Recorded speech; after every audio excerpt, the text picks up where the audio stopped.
ઓમ નમો ભગવતે રુદ્રાય નમઃ. ગાથા સનાતન ધર્મ કથા પર આપ સર્વનું સ્વાગત છે. આજના વિડીયોમાં આપણે શ્રાવણ માસના પ્રથમ મંગળવારથી શરૂ થતું એવું મંગળાગૌરી વ્રત વિશે જાણીશું. કથા પ્રારંભ. વ્રતનો દિવસ. શ્રાવણ મહિનાના 4 મંગળવારે આ વ્રત કરવામાં આવે છે. 5 વર્ષ સુધી આ વ્રત ચાલુ રાખવામાં આવે છે. વ્રતનું વિધાન.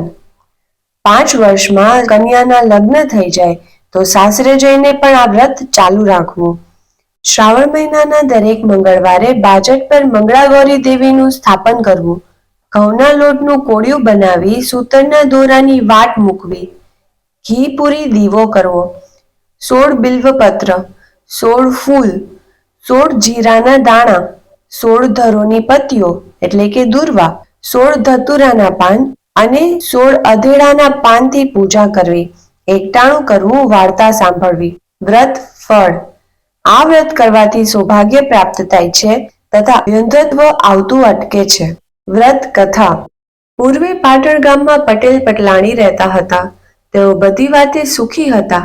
ગામમાં ઘર અને સીમમાં ખેતર હતા.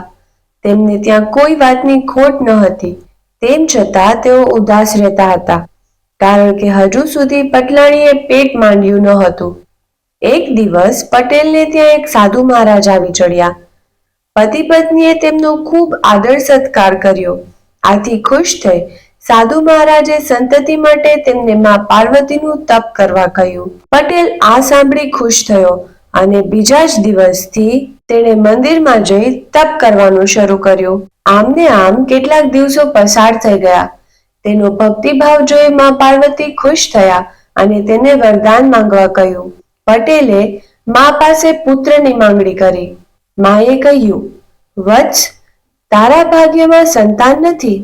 તેમ છતાં હું તારી ભક્તિને જોઈને તને 21 વર્ષ જીવે એવો પુત્ર અથવા પરણ્યા પછી તરત જ વિધવા થાય એવી પુત્રી, એ બેમાંથી તને જે ગમે તે આપું. બોલ, તારી શી ઈચ્છા છે? માની વાત સાંભળી પટેલ વિચારમાં પડી ગયો. ઘડીભર તે અવાક બની ગયો. ખૂબ વિચારીને અંતે તેણે 21 વર્ષ જીવે એવા પુત્રની માંગણી કરી. માએ તેને કહ્યું, વત્સ, આ મંદિરની સામે એક આંબાનું ઝાડ છે. ત્યાં ગણપતિ છે. તે આંબાની કેરી તારી પત્નીને ખવડાવજે. આથી તારે એક સરસ મજાનો પુત્ર અવતરશે.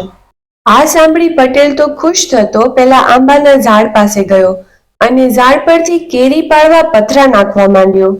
હવે એમાંનો એક પથરો નિશાન ચૂક થતા ગણપતિની મૂર્તિને વાગ્યો. આથી ગણપતિ રોષે ભરાયા અને પટેલને શ્રાપ આપવા માંડ્યા. હે સ્વાર્થી મનુષ્ય, તારા સ્વાર્થ ખાતર તે મને પણ પથ્થર માર્યો. આથી જા, હું તને શ્રાપ આપું છું. તારો પુત્ર 21 વર્ષનો થશે ત્યારે સર્પદંશથી તે મૃત્યુ પામશે. પટેલ ગણપતિનો શ્રાપ સાંભળી ગભરાઈ ગયો. માં પાર્વતીએ પણ આવું જ કહ્યું હતું. હવે શું કરવું? ભલે, જે થવાનું હોય તે થાય. હજુ 21 વર્ષ આડે પડ્યા છે. એમ વિચારી તે કેરી લઈ ઘેર આવ્યો અને પટલાણીને એ કેરી ખવડાવી દીધી. આથી પટલાણીને ગર્ભ રહ્યો. ત્યારબાદ 9 મહિને બાળકનો જન્મ થયો. પતિ પત્ની ખુશ થયા. પટેલ પટલાણીએ બાળકનું નામ મનુ રાખ્યું. બંને જણ તેને ખૂબ લાડકોડથી ઉછેરવા લાગ્યા. આમ ધીરે ધીરે સમય પસાર થઈ ગયો. મનુ હવે 20 વર્ષનો થઈ ગયો. આથી તેનો વેવિશાળ કરવા માટે પટેલ પોતાના દીકરાને લઈને પરગામ ગયો. ગામને પાદર તળાવ કિનારે બંને બાપ દીકરો ટીમણ કરવા બેઠા. એવામાં ગામમાં આવેલી 2 કુંવરીઓ તળાવના કિનારે કપડાં ધોતા ધોતા વાત કરતી હતી. તે આ બાપ દીકરો સાંભળતા હતા. જમના કહે, અલી ગંગા, તું પણ મંગળાગૌરીનું વ્રત કરને. જો, હું વ્રત કરું જ છું, કારણ કે એ વ્રત કરવાથી આપણું સૌભાગ્ય અખંડ રહે છે, પતિનું આયુષ્ય વધે છે. એમ? તો હું પણ એ વ્રત કરીશ, ગંગાએ કહ્યું. જમનાની વાત સાંભળી પટેલ મનમાં વિચારવા લાગ્યો કે જો મારા દીકરા મનુને આ છોકરી સાથે પરણાવી દઉં તો તેના આયુષ્યમાં વધારો થાય અને 21મા વર્ષે આવનારી ઘાતમાંથી તે ઉગરી જાય. ત્યારબાદ બાપ દીકરો જમનાની પાછળ તેને ઘેર આવી ચડ્યા. તપાસ કરતા માલુમ પડ્યું કે તેઓ પણ પટેલ હતા. જમનાના પિતા સમક્ષ બધી વાત કરી ત્યારે તેઓ પણ ખુશ થઈ પોતાની દીકરીને મનુ સાથે પરણાવવા તૈયાર થયા, કારણ કે દીકરો ખૂબ સુખી ઘરનો હતો અને તેઓ એકબીજાને નામથી ઓળખતા હતા. સારું મુહૂર્ત જોઈ પટેલ પોતાના દીકરાને લઈ આવી પહોંચ્યા અને જમના સાથે લગ્ન કરી તેને પોતાના ઘેર લઈ આવ્યા. મનુ અને જમના બંનેએ પતિ પત્ની તરીકે ઘર સંસાર ચલાવવાનો શરૂ કર્યો. તેઓ લગ્નથી ખૂબ ખુશ હતા. બંનેના સ્વભાવ તરત એકબીજા સાથે મળી ગયા. આખા ઘરમાં આનંદ છવાઈ ગયો. જમનાએ સાસરે આવ્યા પછી પણ મંગળાગૌરી વ્રત કરવાનું ચાલુ રાખ્યું.